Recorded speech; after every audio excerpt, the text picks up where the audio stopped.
So happy President's Day. A few weeks ago, I finished my 10th book. It's called The Unbroken Path, and it was very empowering. This is a project I had been working on for 15 years, and it finally just came together and culminated, and I'm really pleased with it. And if you would like to read a copy of it, it's a free download at stevemc.xyz. But I felt really empowered after reading about this, and the whole gist of it is about I look at 26 different paradigms of human understanding and weave them all together to kind of showcase this unbroken path we're all on as we're trying to become the people we're capable of being. So for me, I have often had this idea that I should run for president because I have delusions of grandeur. And that's enabled me to do a lot of just really crazy, wonderful things in my life. And if I haven't had those delusions, then I probably wouldn't have been able to move forward and done a lot of the things that I do. But I had this idea that, I'm kind of like unhireable. I'm not a good employee, so I don't feel cut out for any real job, but I do feel very prone to service and finding purpose in my life. And I felt president would be a really good job. And apparently, you don't really need to know all that much. You just got to have the right kind of demeanor is really what helps, I think. So I may be wrong. Maybe we'll find out.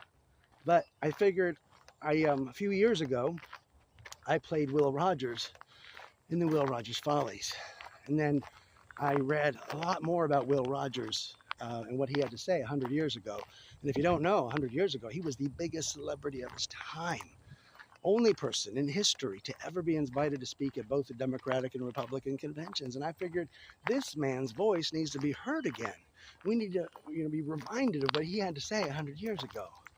And he was the man he was because he never met a man he didn't like. And both the Republicans and Democrats the same. He just loved them. And he made fun of them. He was a humorist. That's what he does. But he did it in a kind way.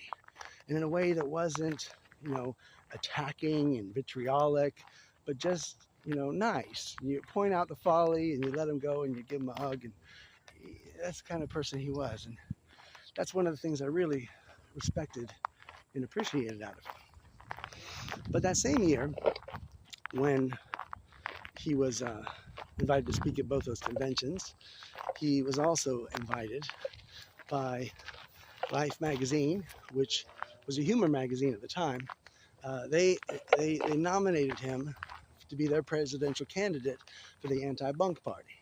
So they want to get the bunk out of politics. They haven't done very good, obviously. And he said he would be their candidate, but if he were elected president, the first act of office would be to resign immediately. Because, you don't want the job as president. It's a terrible job. And I'm not saying that I necessarily want it, but I'll do it.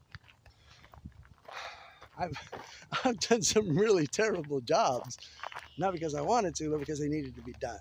And so that's kind of where I am with it. But also, he accepted that, and after he didn't win any electoral votes, he said the anti-bunk party was just 100 years ahead of time. And that was in 1928. So since I've been introduced to Will Rogers, I've seen that 2020 is just around the corner.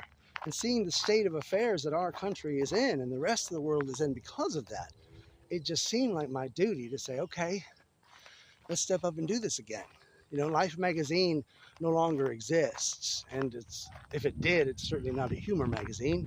Now it's just like a monthly portfolio of different pop culture things. But if it did exist, that'd be great. Challenge I have, one of them, is that when I say the anti-bunk party, nobody knows what bunk is. Back in the 1920s, you weren't allowed to say bullshit. Now it would be the anti-bullshit party. And I got to be honest, I love Will Rogers, and I would love to carry on his legacy and everything, but I don't really want to be the anti-bullshit party. Nor do I really want to be the anti-bunk party. I don't want to be anti-anything. I'm pro stuff. I'm true progressive.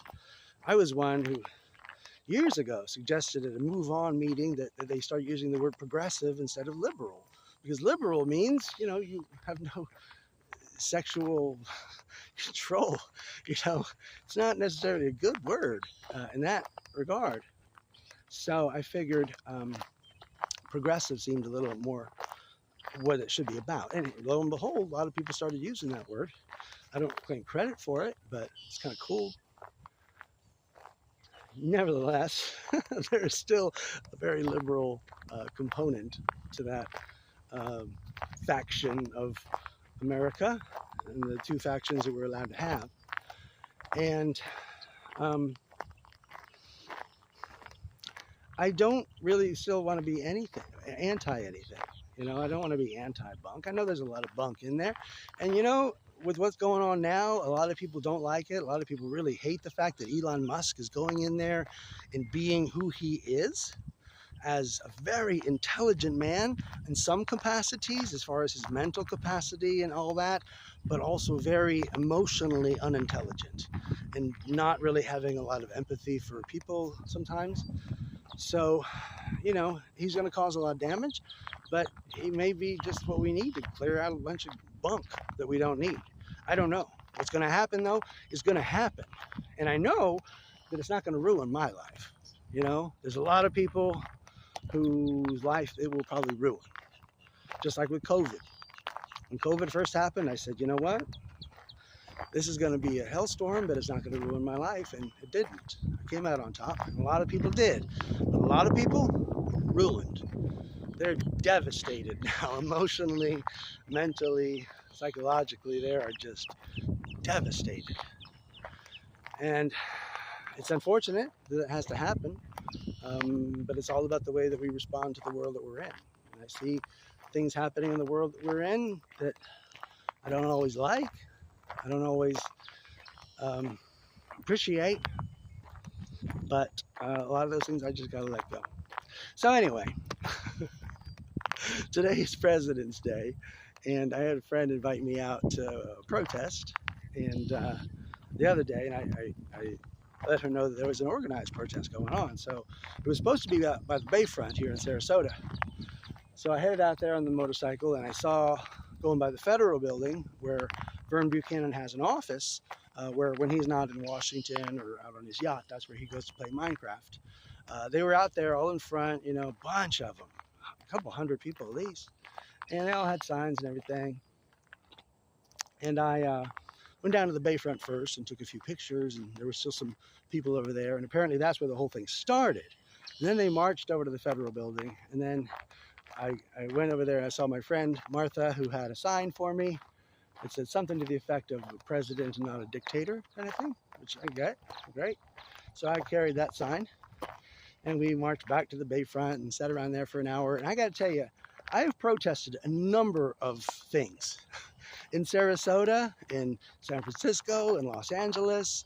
And there was a part of me that Martha asked me a few weeks ago whether I thought protests were, if they did anything.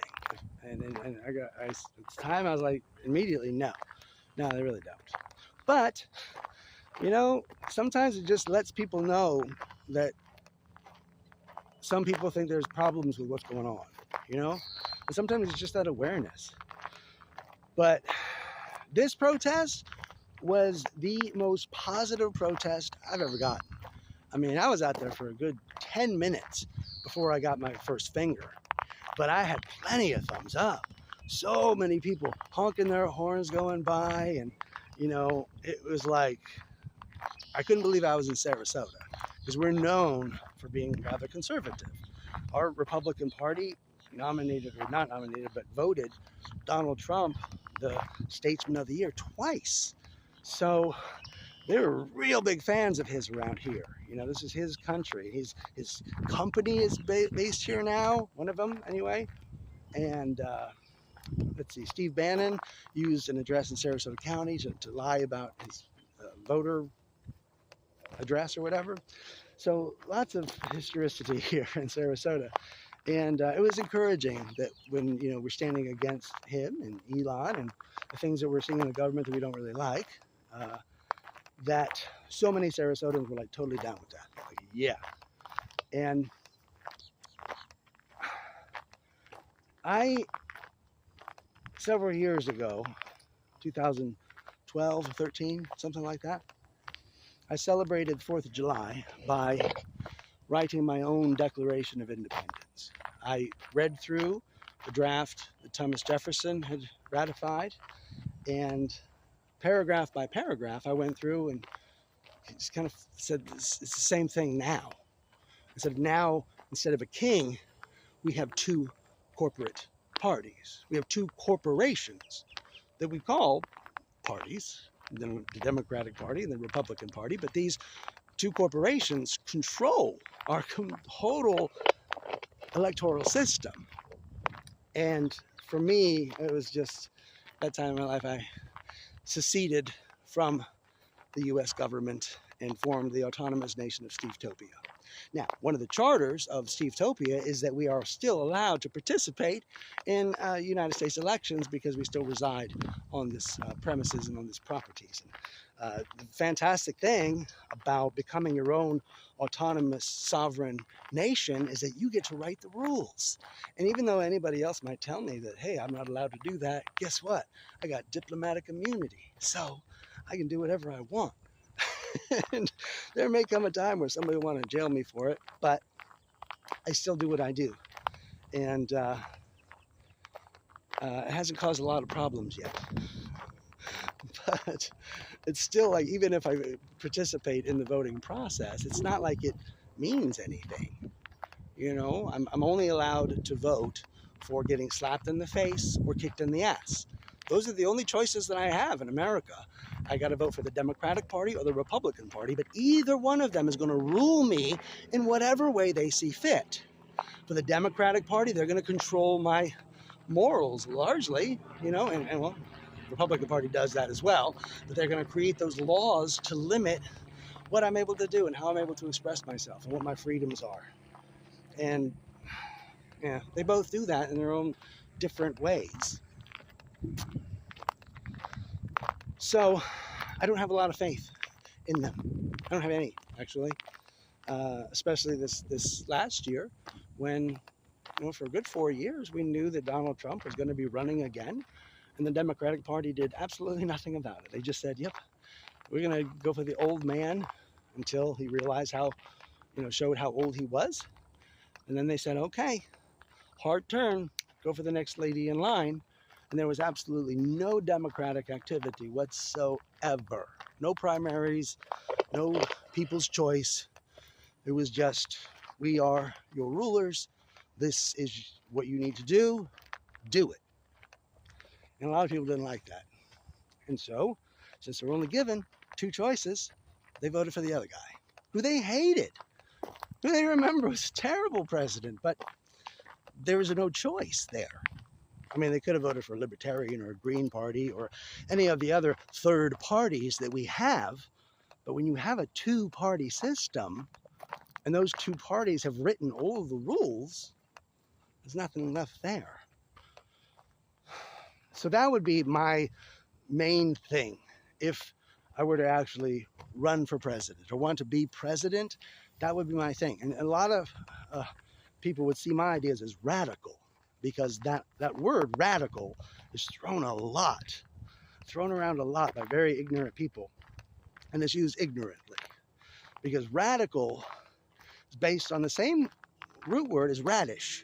Radish is a root vegetable, because radical means getting down to the root of the problem. So for me, the radical notion is that we need to get rid of the two-party system, because at the root, those two parties just divide us. That's all they do. It's all they were ever designed for. To get our allegiance by making us fight among one another. So my radical notion, which I would redefine as a fundamental notion, is to get rid of those two parties. I mean, as soon as I could, by whatever powers that I could, I would dismantle those two private corporations, and I would create 7 distinct parties if we really need parties. If they're really necessary and they somehow prove themselves vital, I would have at least 7. So you've got a nice mix and you don't get, you know, an even number where half is against half. But that's what I would do. But I would also Here's another radical notion, what I would say fundamental, is that right now our government is a three-legged stool. You ever sit in a three-legged stool? It's not very secure, not nearly as secure as a four-legged stool. And I happen to have a certain affinity for the number 4, and I see it balance a lot of things out through all of our cultures. So now that we are capable of a more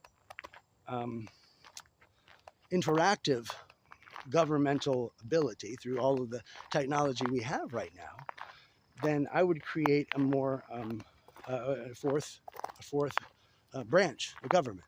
So you have the executive, which is the presidency. You have the legislative, which is elected officials of Congress. Then you have the judicial, which is the judges. And then you have the people's branch. Give the people a voice.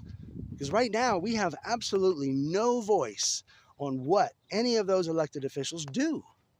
When someone goes into Congress or the Senate, they write whatever bills they want based upon whatever harebrained schemes are on their head or what their donors have written for them to deliver, because a lot of them are just allowing lobbyists to create new laws so that their clients can rack up a bunch of money, because we're a capitalist society and capital is the most important thing.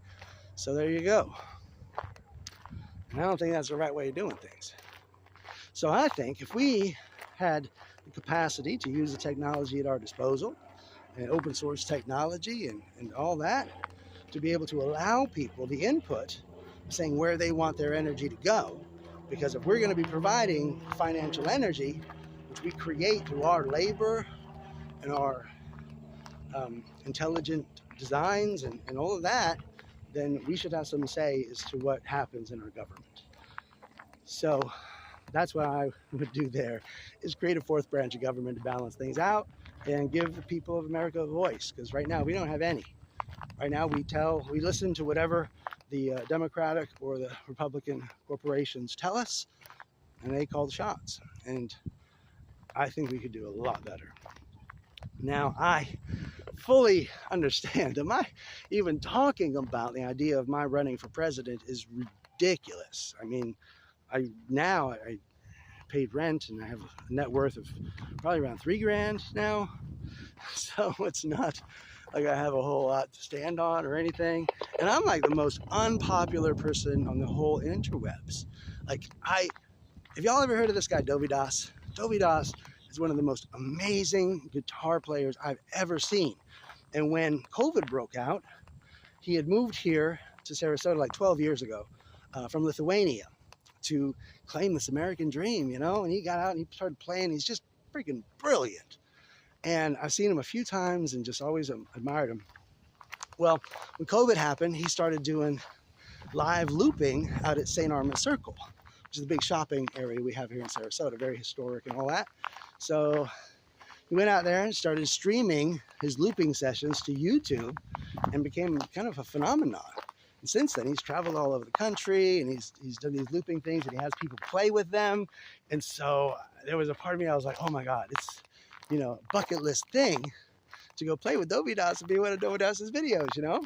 And so like last year he came to town and he had a couple of actual shows with just some of Sarasota's just best talent, with Karen Nally and Jeremy Egglefield and Steve Harvey and these amazing players. And I went both nights, it was a great show. And then he moved to LA before that and just come back for that. So he was coming back here to do another show out at St. Armand's on Saturday and Sunday. And I went out on Saturday and I took my typewriter and just listened, and I wrote a poem for him and delivered that toward the end. And then the next day I brought my guitar and stood there with it. And he finally said, yeah, you got a guitar, you know, you want to come play a song? And I was like, yeah, man. So I did. I got up there and I played Folsom Prison Blues, and, you know, it went all right. I thought it was really fun. I got to cross it off my bucket list. It was really cool. Now, usually, whenever Dovey Das has an artist come up and sing or something, he uses a lot of sensationalism in the title of it. That's like a YouTube thing. You've got to like use that sensationalism. So he says, you know, this person came up and stole the show, or this person came up and performed and the audience was speechless or anything. As far as I know, I am the only artist to ever perform on Dove Das's channel who didn't do any of that. It just says he wanted to play Johnny Cash. that was it. And the audience liked it. I didn't leave them speechless or anything. They told me that they liked it. I didn't think it was that terrible. It's as terrible as I always am. But I didn't stun anyone. But I had fun doing it, and I thanked him for it, and it was nice. And I've for the last few years, I've really tried to be the best songwriter that I can. I took one of my motorcycle tours of the 4 motorcycle tours I've taken in the last 4 years. I've ridden to all 48 contiguous states. For 25 of those stops, I wrote a brand new song in all those cities. And I was really pumped about how good I was as a songwriter and wanting to get out and play to the world. And then I also want to write books and think about other stuff and stuff. But I realized, I don't know, maybe that's not my calling, considering I didn't stun anybody or anything like that. And maybe I should do this whole president thing, It's an idea that I have. So at this stage, I'm not officially saying I can run, or am going to run because, as I said, I'm the autonomous nation of Steve Topey anyway. There are a lot of people who might dispute that I even have the right to do this thing, even though I didn't officially file any paperwork or anything like that. It was just ideas that I put out there and did my best to live as a good neighbor to all the people that I'm around and participate in the world that I see. And I've been doing that for the last 12 years or so, since I started using money again, because after the recession and my divorce, I decided to live for a year without using money. And since then, I wrote a book called Money, Sex, Power, and Faith, which looks at the history of where we started using money, where we started creating our power structures and our invisible lines we call orders, and when we started creating gender roles, and when we started using faith and our idea of what God was to enact all of our ideas on this stuff. So I wrote that book and put that out there. But when you're not using money, it's kind of hard to market yourself. So I've written a few books that I put out there, but I haven't done a lot to sell them. But hey, published them, so that's something. So anyway, and then I've of course put a bunch of songs out there as well, not professionally produced or anything, just kind of some jam sessions I did on my own as the Panama Files or something like that, because I recorded them at the Panama House when I lived there. Anyway, so it may very well be that I'm not cut out to be an artist, and maybe I should be a president, or maybe I should not do that. But I have an idea, and I may be more apt for the private sector than it is to be a governmental thing. But I look at the way that we spend our energies, and where we are now in a capitalist republic, as we are. We look at capital, i.e. money, as something that we need to absorb into ourselves. And the more capital we absorb into our own accounts, the better off we are. And now we're at this stage where we have a record number of billionaires, and we're just like chomping at the bit to find out who the first trillionaire is going to be. Who's the person who's going to be so ridiculously selfish to absorb all of this wealth from the rest of the world into their accounts so they can beat their chest or whatever. I think that's kind of sick. It's kind of really insane, because I think money works better for the economy when it is a currency and not just a store of value for someone who doesn't have faith in the world to provide for them. And they need to, suck as much as they can up for themselves. There was a time when humankind, we were more collaborative societies, more cooperative. We shared everything. So someone like that would be kicked out of the tribe. Now they're honored and worshipped. So it's kind of messed up. So I think we need to get back to a better way of recognizing how we use the actual value of our money. So even before I stopped using money, I started with this idea that I call ABC squared economics. And it's looking at the world from the idea that we are all like I think we should have a fourth branch of government, because each of us is comprised of four parts as well: heart, mind, body, and spirit.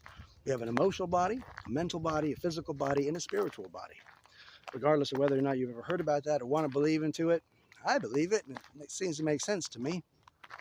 And the way I've seen us participate in the world is as the artists of our lives, of how we use the 1,440 minutes we're given every day to create a life that we're able to serve people and love people and create new things and go to bed feeling fulfilled at the end of the day.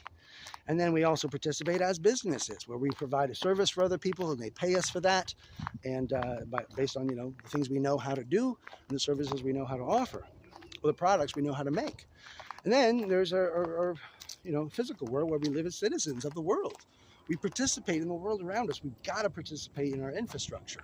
Now, in a democratic republic or whatever it is that we have, the government takes that from us, and then we fill out just endless amount of paperwork, and they may give some of us back, and they may ask us for more or demand more from us, and that's kind of the way it's done.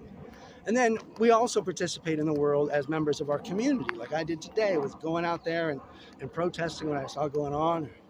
Maybe that's more a citizenry part, I don't know. But either way, I give money to support the homeless communities here in Sarasota and get them off the streets. And people pay for the food bank here in town, and all these different ways that we participate in the world to make sure that everyone in the community has what they need. So that's the ABC squared: artistry, business, citizenry, and community.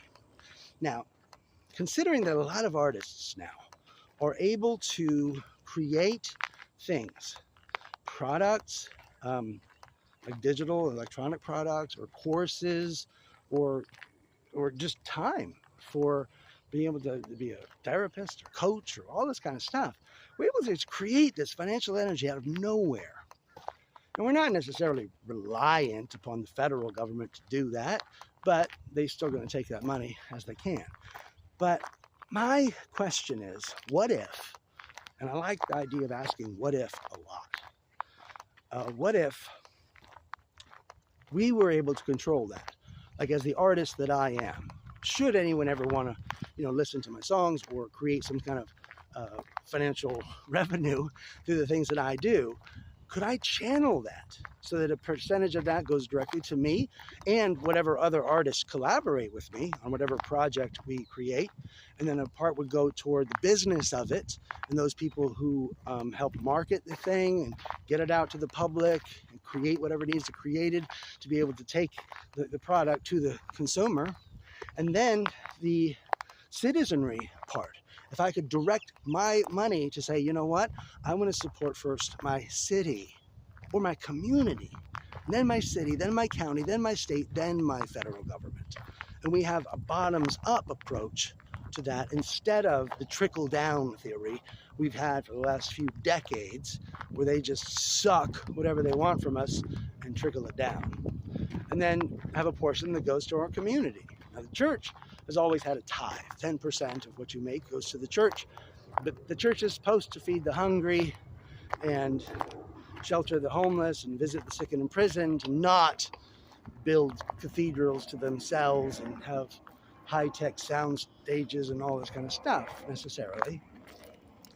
And I just see this possibility of using what we have to redirect financial energy that we create, the economic energy that we each create from the time we put into pursuing our passions as the artists of our lives, our ways to collaborate with people and help them on their way as businesses, and the way to orchestrate what we want to happen in the world around us as citizens.